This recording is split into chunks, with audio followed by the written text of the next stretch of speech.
Buenos días, Ana. Hola, buen día. Bienvenida hasta la papaya. Pues bien hallada. Muchas gracias por invitarme. Bueno, antes tenemos mucho que hablar hoy con Ana en Hasta la Papaya. Antes de todo, te voy a presentar. Ana Domínguez es formadora en empresas y escuelas de negocio, coach de equipos y CEO de Gold Plan Marketing Digital.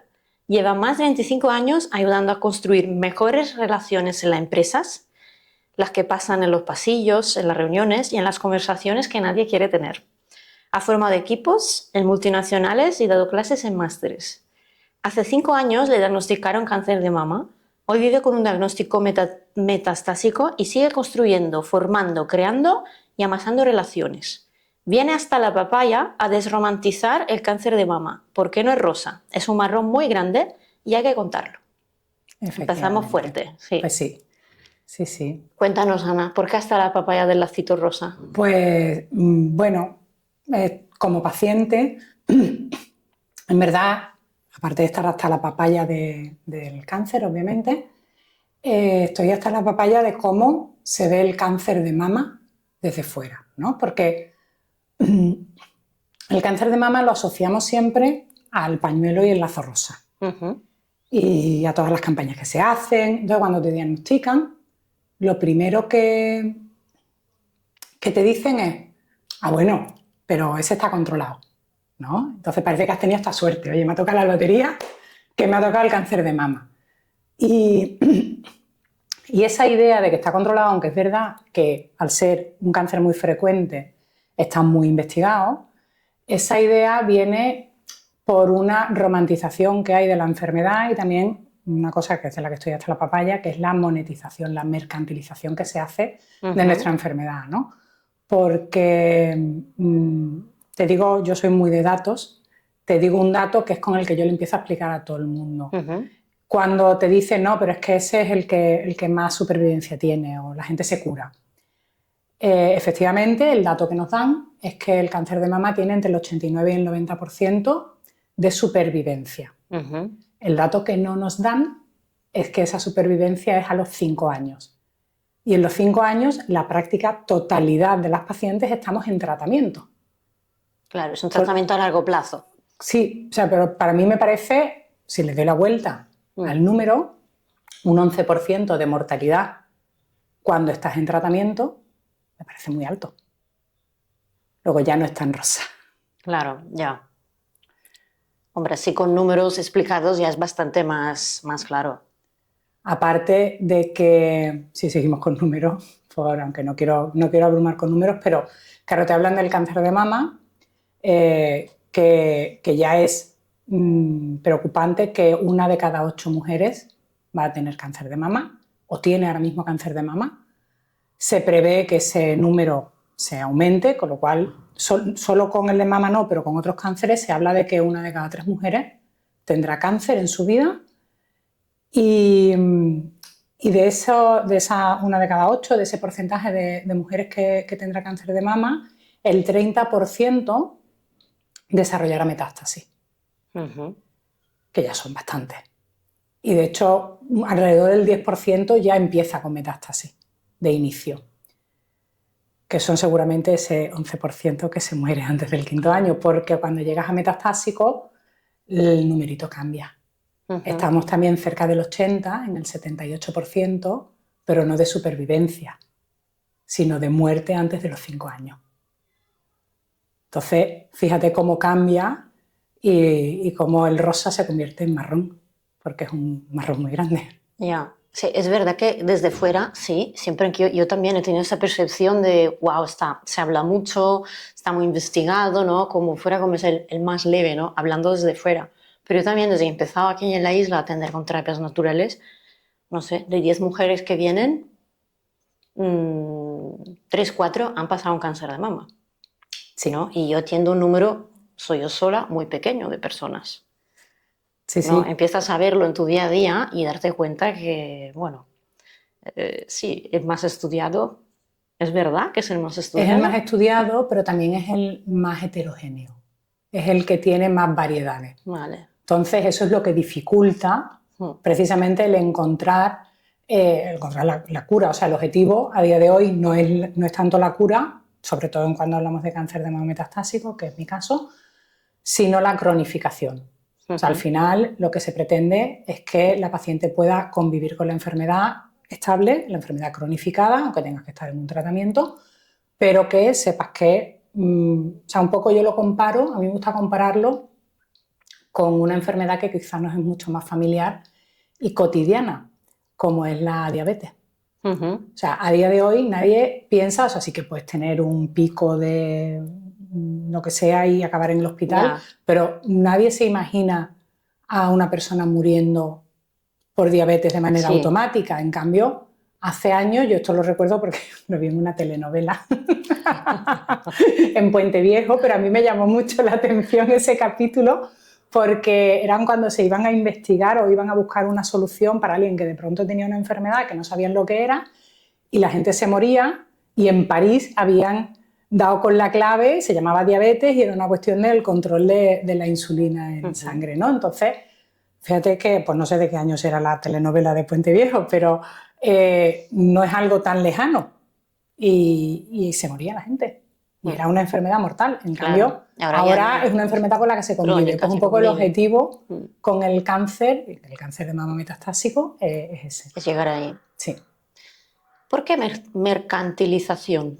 ¿Nos puedes explicar un poco? Sí, pues porque seguro que todo el mundo está familiarizado primero con el color rosa, que es de lo que, mira que a mí me gusta el rosa y, y siempre llevo algo fucsia, sobre todo, pero si asociamos al lacito rosa, todo el mundo se lo pone con una tranquilidad y con una ligereza que yo siempre pienso, bueno, ¿y para el de próstata hay un lacito azul?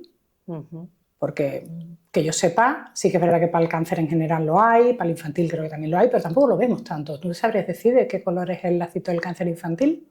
Ni idea. Creo que es blanco, pero tampoco lo sé seguro. Ya. En cambio, todo el mundo tiene clarísimo. Es verdad, el lacito rosa es el que... ¿Y por qué? Porque todas las marcas intentan, y para mí intentan aprovecharse de ello. Porque sí que es verdad que queda muy bonito y nosotros lo llamamos el pink washing, ¿no? Igual que el greenwashing en las empresas que intentan ser más ecológicas o porque por otro lado están ensuciando más, pues el pinkwashing es lo mismo, ¿no? Es intentar ese lavado de cara, y muchas marcas se adhieren, sobre todo en octubre, que es el octubre rosa. En verdad hay un día del cáncer de mama, está el de cáncer de mama metastásico también, que es el 13 de octubre, que es dentro del mismo mes, y es que ya desde septiembre empiezas a verse rosa en todos sitios y sacan productos. Yo recuerdo un análisis que se hizo, y yo lo he utilizado en clase en el máster de marketing, que es que el año que lanzaron la película de Barbie, o sea, hubo marcas que sacaron el mismo kit de merchandising para la película de Barbie que en el mes del cáncer de mama. Wow. Y tú dices, y la pregunta, y la gran pregunta, que es por lo que yo también estoy hasta la papaya, es, ¿realmente ese dinero va a investigación? La respuesta es cuanto menos turbia. O sea, ¿hay transparencia sobre estas donaciones? No. De hecho, hay un perfil en Instagram, Teta y Teta, que son un poquito ellas son un poquito radicales, pero son activistas muy, muy persistentes en el tema, y este año hicieron, de hecho este domingo creo que han estado en la carrera de la mujer de Valencia, pero estuvieron también en la carrera de la mujer de Madrid, y intentan preguntar qué cantidad va realmente, y ellas hacen los cálculos por la venta de dorsales, todos los ingresos que hay alrededor de la carrera, y los cálculos que hicieron ellas propias, porque no tienen los números reales, es que aproximadamente el 1% de lo que pagaba una persona por el dorsal era lo que se destinaba a investigación. Claro, es muy poco. Y en cambio en la meta y en la salida tienes todas las marcas allí. Pero no solo eso, sino que además esas marcas, que en general son marcas femeninas, marcas de cosmética, muchas veces lo que meten en la bolsa de la carrera de la mujer son productos que no son precisamente buenos. Con disruptores endocrinos y cosas así. Yo había leído algo de eso, sí. Que patrocinan, ¿no?, carreras y cosas, y son productos que igual tampoco son buenos para la salud. No precisamente. Así que si unimos eso, el que que realmente parece que hay mucha empatía por el paciente o por la paciente. Decimos el paciente porque es verdad que hay un 1% de hombres que pueden tener cáncer de mama, sobre todo por la parte genética principalmente, pero el 99% son mujeres. Las pacientes, que parece que hay mucha empatía porque yo me pongo en la cito, hay muchas frases y realmente lo que hay mucho desconocimiento detrás, ¿no? Porque ellos incluso el médico, el doctor, que no era oncólogo, porque al oncólogo pasamos después, primero pasas por el ginecólogo que me dio el diagnóstico hace más de 5 años ya me dijo la frase, bueno, es un añito malo y después una pastillita. Hombre, no es un añito malo. Ya. O sea, pero es que ni siquiera en un caso en el que no tengas metástasis. Los efectos secundarios duran, bueno, tú sabes la necesidad, ¿no?, que tenemos de autocuidado y es que yo siempre digo, ¿no?, el cáncer en cualquiera de sus momentos es un empleo a jornada completa. Sí. Claro, pero el sueldo lo pagas tú en vez de cobrarlo. Sí. Es la diferencia. Claro, esto que dices, ¿no?, de las donaciones, a mí me toca bastante la fibra, porque también, por ejemplo, la carrera de la mujer en Barcelona, bueno, yo no he ido, pero tengo muchas clientas, amigas, ¿qué tal?, que siempre montan grupos con mucha ilusión, mucha sororidad, muchas ganas, ¿no?, con esa ilusión de juntarse, ¿no?, de apoyar, de sentir, estamos haciendo algo bueno, ¿no? Pero luego, si saber que igual es de todo lo que haces va un 1%, es como, se te caen un poco los brazos. Sí, ¿no? Y sobre todo que no haya esa transparencia. Exacto. Porque no pasa nada si yo hago un evento o vendo un producto y especifico, oye, pues mira, yo esto lo tengo que pagar porque a mí me cuesta un dinero, pero del beneficio tanto va a ir, y yo lo digo, y que la gente lo sepa. Pero no, por ejemplo, conciertos. Había también un concierto que hubo, no sé si en el Within Center o no sé qué, que se hacían los cálculos de lo que había pagado la gente por entrada y la cantidad que había ido después a la asociación, que no sé si era la Asociación contra el Cáncer u otra, hay una diferencia. Y dices, ¿dónde está el resto del dinero, no? Sí. O sea, que todo el mundo tiene que cubrir costes e incluso, te diría, ganar dinero entre comillas, ¿no? Porque es lo que te digo, mercantilizar una enfermedad, no. Además que no se hace con ninguna otra enfermedad. La cosa es por qué. Claro, no se me ocurre ninguna. Otras tan... O sea, tú ves la ELA, que con la ELA hay mucho movimiento también, o la leucemia, que gracias a la Fundación... pero no, pero no hay mercantilización. Tú no pagas un concierto, tú no pagas un dorsal. No, hay acciones de recaudación de fondos y creo que hay muchísima más transparencia. Más transparencia. Sí.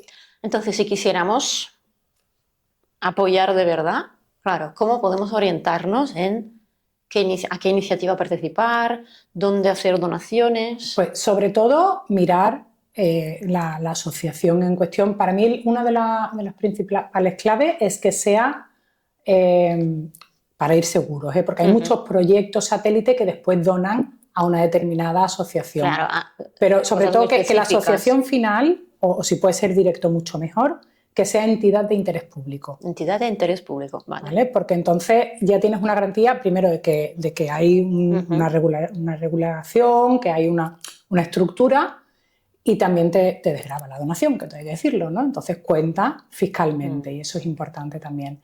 Y después, bueno, si los podemos conocer y que veamos en qué proyectos, por ejemplo, vengo aquí, hombre, también a hablar de mi libro, como yo digo, de la Asociación de Cáncer de Mama Metastásico. Nosotros en la asociación, que es Asociación Española de Cáncer de Mama Metastásico, por estatutos está lo que hablamos de transparencia, ¿no? Está que el 80% del dinero que recaude la asociación a lo largo del año va destinada íntegramente a la investigación de cáncer de mama metastásico. Obviamente, aquí también tenemos un poco que pelear porque hay gente que dice, bueno, yo es que prefiero dárselo, yo ya colaboro con la Asociación contra el Cáncer y está súper bien, ¿no? Súper bien.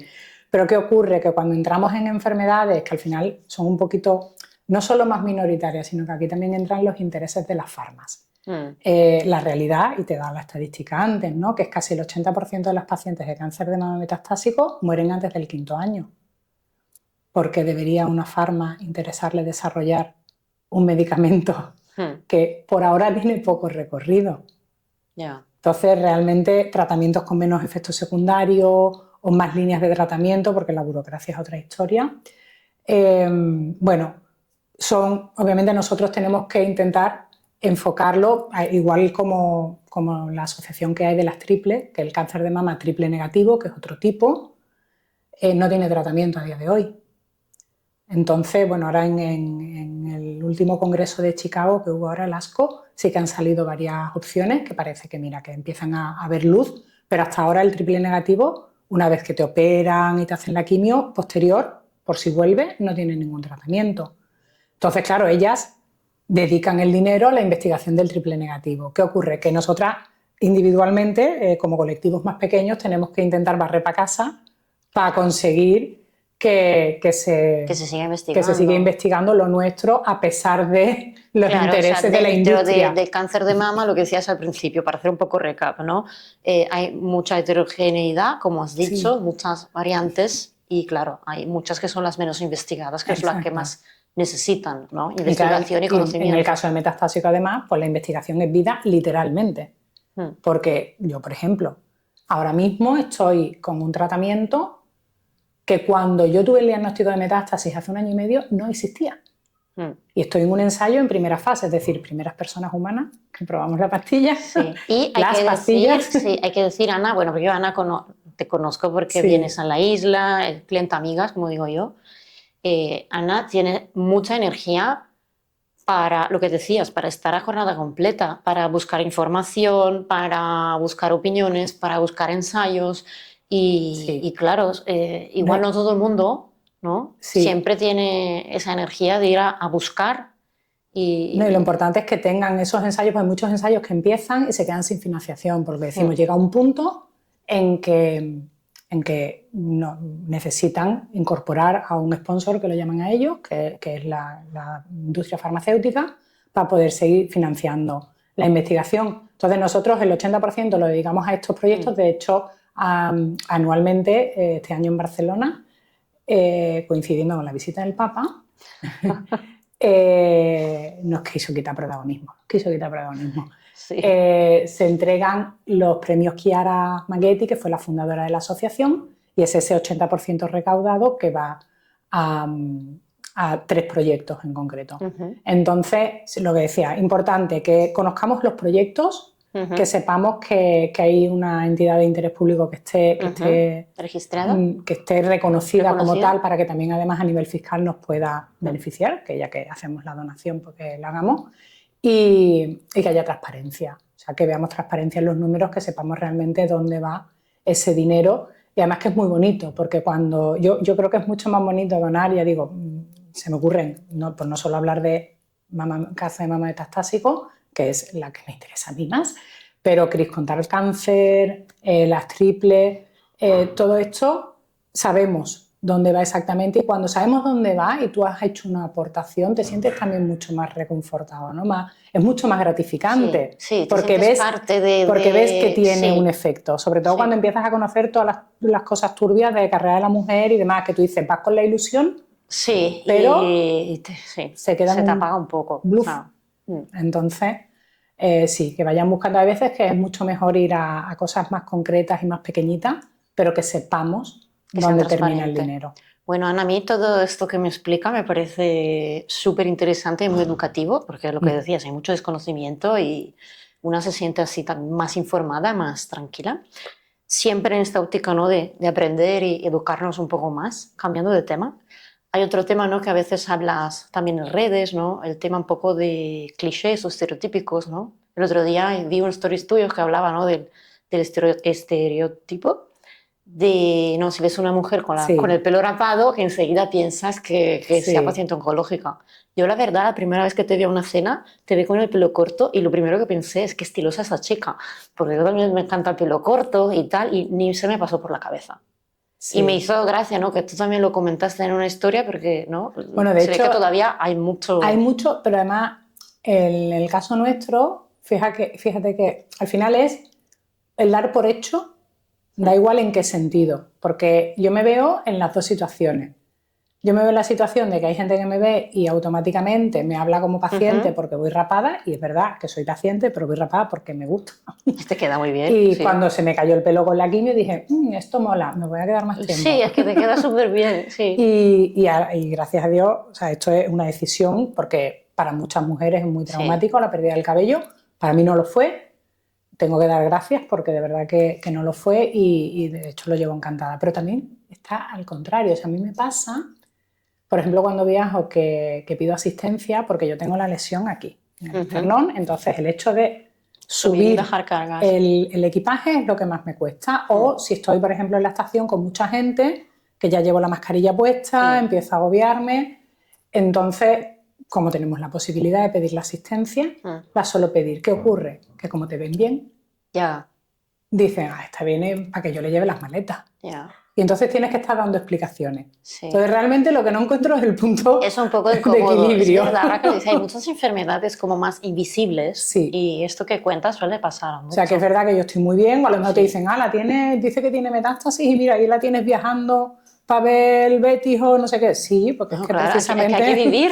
tengo que hacer todo lo que pueda porque no sé cuánto tiempo voy a poder hacerlo. Así que sí, con el tema este de los estereotipos en los dos sentidos, ¿no? O sea, que hay veces que...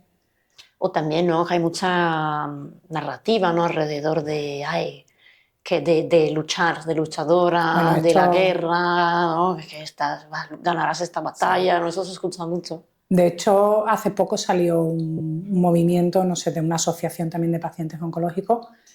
Es que, de nuevo, con otras enfermedades, tú dices, estás luchando contra un ictus, estás luchando... la narrativa bélica solamente se utiliza con el cáncer.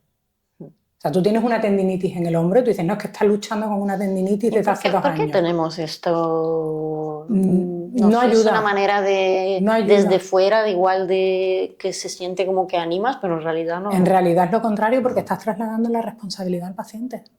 ¿Verdad? Porque ¿qué pasa? Que si no gana la batalla, es que ha perdido, es que no ha hecho lo suficiente, es que no era suficientemente fuerte. Es igual que cuando te dicen, no, tú eres fuerte. Yo siempre digo, yo he podido ser fuerte hasta ahora, a partir de ahora es lo que mi cuerpo tolere los tratamientos. Yo voy a hacer todo lo que esté en mi mano, pero los daños que pueda tener mi médula por la quimio, yo no los controlo, por muy fuerte que yo quiera ser. Actitud, hombre, obviamente la actitud ayuda, pero solo con actitud las pastillas no me van a sentar mejor. Entonces, ahí esa parte que se intenta, yo entiendo que la gente lo hace por ayudar, pero también... Sí, la intención es buena, pero también hay que educarse un poco. Que la gente lo hace por quedarse ellos tranquilos. Sí, porque creo que te quedas un poco, lo hablo como experiencia propia, ¿no? De más pequeña he tenido personas a mi alrededor que han tenido enfermedades así y me decían lo mismo, ¿no? No me preguntes cómo estoy, ¿no? O no me digas esto de cómo ganarás la batalla, ¿no? Y entonces te quedas a pensar, ¿no? Ya desde más joven, pero sí que es verdad que a veces, ¿no? Sobre todo cuando conoces a alguien la primera vez, te quedas en plan, ay, no sé qué decir, pero tengo que decir algo, ¿no? Sí, bueno, hay veces que es simplemente decir, oye, estoy aquí. Exacto, sí. Porque hay mucha gente que desaparece. Esa es otra. Ese misterio también es cuando hay cosas curioso. importantes en la vida, hay reacciones pero inesperadas, en lo bueno y en lo malo. Yo pienso que muchas veces es miedo y también ese miedo es el que hace que todo va a salir bien. ¿O no? Y no, o sea, no pasa nada. No podemos hacer nada al respecto. Por supuesto que pasa, pero... Ya, pero también esa madurez emocional de poder hablar claramente, bueno, todo el mundo lo tiene, no está listo, o hay heridas que no vemos. No, y porque es lo que digo, mucha falta de conocimiento. Hay mucho desconocimiento, hay muchos tabú, hay muchos clichés, y es lo que genera toda esa bola que al final no siempre ayuda a las pacientes en este caso. Ya. Personalmente, ¿qué prefieres? ¿Qué nos recomiendas? Bueno, por lo pronto yo diría que intente la gente no desaparecer. Eso es quizás lo que más duele, ¿no? Y yo lo he vivido con gente muy, muy cercana y de pronto se asustan, bombita de humo y desaparecen. Entonces, intentar no desaparecer Y sobre todo, o sea, si no sabemos qué decir, decirlo. Oye, mira, no sé qué decir. No sé qué decirte, no sé cómo ayudarte, pero estoy aquí. Ya está. Sí. O sea, sé que no es fácil y a mí me ha pasado y desde luego yo ahora miro atrás y miro situaciones mías y digo, ostras, incluso con el lacito rosa, ¿no? O sea, miro... Bueno, oye, es que no estás aquí para no, aprender. y por eso, sí. ¿no? Creo que no es culpa de nadie en concreto, sino hay mucho desconocimiento y mucha intoxicación por parte de ese provecho que intentan sacar las Mucho empresas. ruido también. Sí, muchísimo ruido. Y bueno, y que es verdad que es, o sea, lo que hablamos, y vuelvo a los números un poco, decimos que es el que más supervivencia tiene, pero la realidad es que a día de hoy mueren 18 mujeres en España al día de cáncer de mama, generalmente por la metástasis, obviamente. 18 al día. Sí, es mucho. Que si hacemos los cálculos al año, que era lo que comentábamos antes de empezar, son como si se estrellaran 20 aviones al año llenos de mujeres con cáncer de mama. Que todavía nos estamos acordando del Germanwings y del Spanair, que fue todavía anterior. Y cuando hay un accidente, claro, porque es evidente que a nivel trauma y social potente, y colectivo es mucho más potente el avión porque es una cosa... Que impacta. Pero si hablamos de números es lo mismo. 18 mujeres al día en España. O sea, y estamos hablando solo de España, o sea, no estamos hablando de... Ostras, es que si eso no es una pandemia... Porque en el COVID siempre andábamos a ver cuántos muertos había habido y 18 al día de manera continuada y subiendo. Porque aunque la investigación avanza, la enfermedad avanza también. Y a veces es más lista. Sobre todo porque faltan fondos. Así que bueno, sí, es importante eso, educarnos y donar. Sí. Bueno, yo vuelvo a utilizar mi cuña publicitaria. Claro. Vamos, estamos aquí para publicitar. No, porque si me deja, muy buena causa. Lo que decíamos, cómo donar, en el caso de la Asociación de Cáncer de Mama Metastásico, podemos dejar el Bizum. Hay una manera que casi todas las asociaciones lo tienen, que es el Bizum solidario. El Bizum ya hoy en día lo tenemos todos. Y cuando entras en tu aplicación del banco, en el Bizum, existe una opción que es donar. Ah, no sabía. Y en esa opción de donar te pide un código. Se mete el código específico de la asociación y donamos la cantidad que queramos. Qué bien, eso también es muy seguro. No es un número de teléfono random que dice... Es a través de la aplicación del banco con el código muy bien, de la aplicación de la asociación. Así que si quieres yo os dejo... Pondremos el código en el episodio, claro, sí, para publicitar y recaudar. Sí. Sí, porque bueno, Ana, de verdad, gracias por venir a compartir todos estos datos y desde tu historia y experiencia entiendo que, bueno, no lo doy por hecho, lo agradezco mucho. Y a ti por el altavoz. Y eso es muy importante, bueno, los datos impactan, pero bueno, está bien que nos impacten para que tengamos esta conciencia.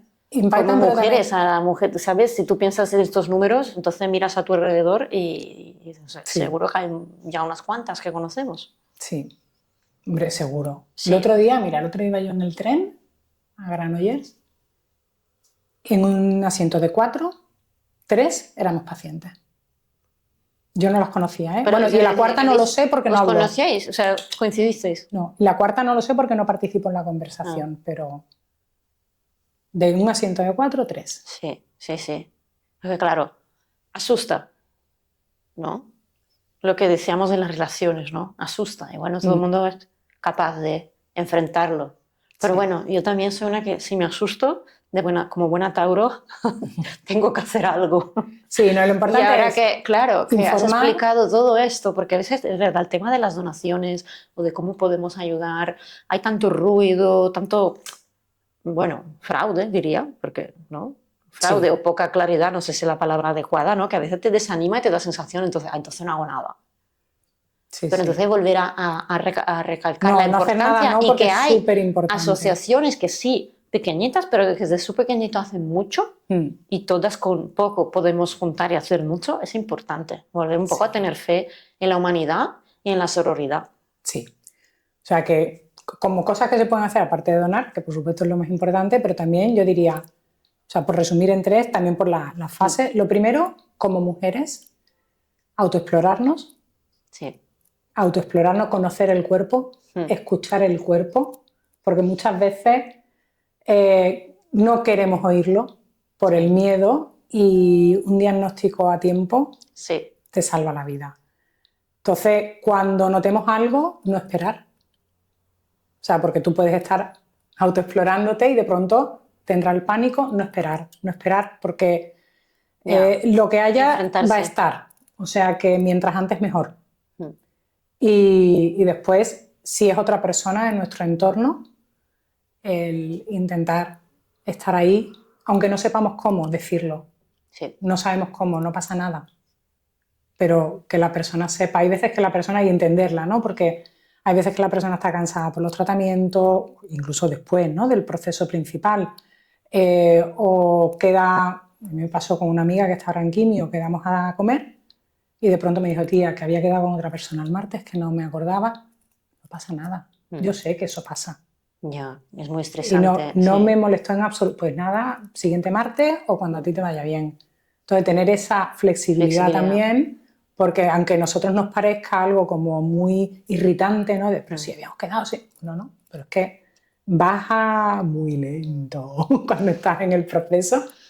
Y entonces tener esa capacidad y de pararnos a pensar antes de hablar. Empatía. Sí, pero la empatía también tiene que ser pararnos a pensar antes, porque empatía no es cómo me siento yo con lo tuyo, sino entender cómo te estás sintiendo tú con lo tuyo. Que hay veces que lo de los zapatos nos confunde. No es ponerme yo tus zapatos, sino entender dónde te hacen a ti rozadura los zapatos. Ya. Entonces, porque nosotros vamos a estar en otra posición. Claro, seguro. Y esto también, ¿no?, nos reconduce otra vez a una comunicación clara. Sí. ¿No? Entonces, quitarle tabús, y como pacientes, pues también animo a todas las pacientes a que eduquen, porque hay veces que también te desespera un poco, pero yo siempre he sido muy educativa con todos mis amigos. Claro, porque tú, también te dedicas a formar relaciones. No, yo me tomo el tiempo a explicarlo y le explico a la gente. Eres muy buena comunicadora. Igual, ¿sabes? No todo el mundo a veces tiene ganas o... No, pero incluso cuando alguien me dice, no, porque no sé quién tiene... Le digo, bueno, o me dicen a mí, ¿no? A mí me decían al principio, bueno, pero tú vas a estar bien. Y yo le decía, mira, en mi caso, yo pensaba que en mi caso, porque tenía un pronóstico bueno, digo, en mi caso puede ser verdad. Puede haber gente que por el tipo de cáncer que tenga no sea así. Con lo cual, antes de decirlo, o preguntas o te paras. Pero es eso, o sea, individualmente estar alerta porque formamos parte de esa prevención que es más importante que la enfermedad. Colectivamente, al entorno cercano, no desaparecer y pensar bien qué decimos antes de... O sea, y si lo que estamos diciendo lo estamos diciendo para ayudar a la otra persona o para protegernos a nosotros. Que eso hay veces que no lo pensamos y pensamos que estamos ayudando y en verdad lo hacemos porque tenemos miedo. Que es lícito, que es humano y que no pasa nada, pero podemos decirlo. Hostia, qué miedo. Y eso sí es empatía. Sí. Porque entonces sí que estamos conectando en la misma frecuencia a la paciente. Y después en lo que podamos colaborar con donaciones que vayan directas o lo más directas posibles a la investigación. Muy bien. Hablaste un momento ahora de la prevención, que también es otro temazo, porque va a la autoexploración y tal, pero por ejemplo yo soy muy mala con eso. Yo llevo unos años que cada año me hago una mamografía, pero por ejemplo en mi CAP no me la quieren hacer, porque dicen que hasta los 50 no es necesario. Ahora han bajado hasta la los mía 45. me dice cada año 50. Y entonces, mira, si no me la hacen, yo me la pago yo. Y mi ginecóloga también me ha dicho, es lo mejor que puedes hacer. No es ya, porque creo que ya no es un tema de edad, ¿no? Bueno, tanto. hay una parte de realidad en la edad y es que la mama joven, o sea, hasta los 35, 37, en la mamografía no se ve bien. Entonces, hasta esa edad siempre con ecografía, porque es una cuestión del desarrollo del tejido mamario. Sí que es verdad que a partir de los 40, sin duda, tendrían que hacerse en la privada, o sea, en la pública.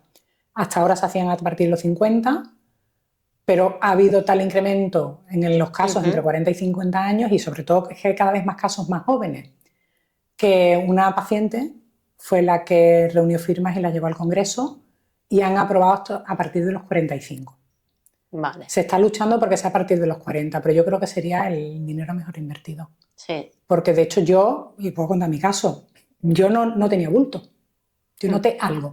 Yo noté que esta mama estaba inflamada y esta no, después de la regla, se me había adelantado la regla, fue después de la pandemia, por lo cual fui inmediatamente al ginecólogo. El ginecólogo en exploración me dijo, está todo normal. Pasé por la tarde a la ecografía, le comenté a la doctora de la ecografía, le dije, mira, es que el doctor me ha dicho está normal, pero yo tengo esto. No, aquí está todo normal en la ecografía. Pasé a la mamografía y todavía no me había puesto la camisa cuando me habían sentado otra vez en la camilla del ecógrafo y me estaban haciendo una biopsia. O sea, fue y había pasado por casi 3 filtros de no, está todo normal, está todo normal. Y en el mismo día tuve la biopsia hecha. Si yo no llego a tener mamografía, no sé cómo lo habría pillado. Mucho más tarde y seguramente peor. Así que... O sea, que es importante insistir y no minimizar. A día de hoy la mamografía molesta, pero molesta, pellizco en la teta. Y ya está, pero realmente es el método más eficaz para detectarlo.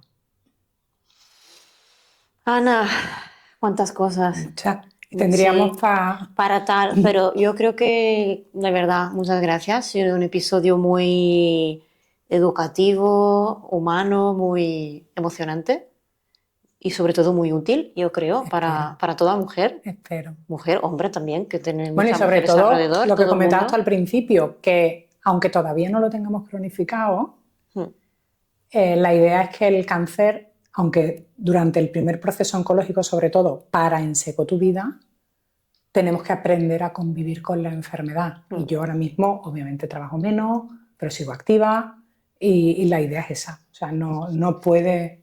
Vivir. O sea, tenemos que vivir y con calidad. Sí. Que también es un poco lo que procura la investigación. Que los tratamientos cada vez sean con menos efectos secundarios, más llevaderos y más largos, ¿no? Entonces, sí, que a pesar del cáncer, a pesar de la metástasis, que sigamos conviviendo con ello y viviendo. Y viviendo bien. Bueno. Y gracias a la reflexo también. Yo estoy in love con la reflexología porque me viene súper bien para todos, sobre todo para las defensas.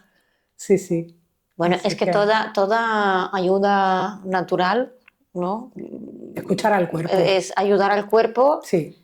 en el proceso que esté viviendo. Entonces toda ayuda suma. Sí. Por supuesto no sustituye a los tratamientos, al pastilleo, no, como es que yo es digo, otra cosa, sí. Pero todo suma. Sí. Sí, sí. Y marca una diferencia, exacto. no solo suma. Como una buena alimentación, como eso, movimiento. Alimentación, ejercicio y autocuidado. Sí.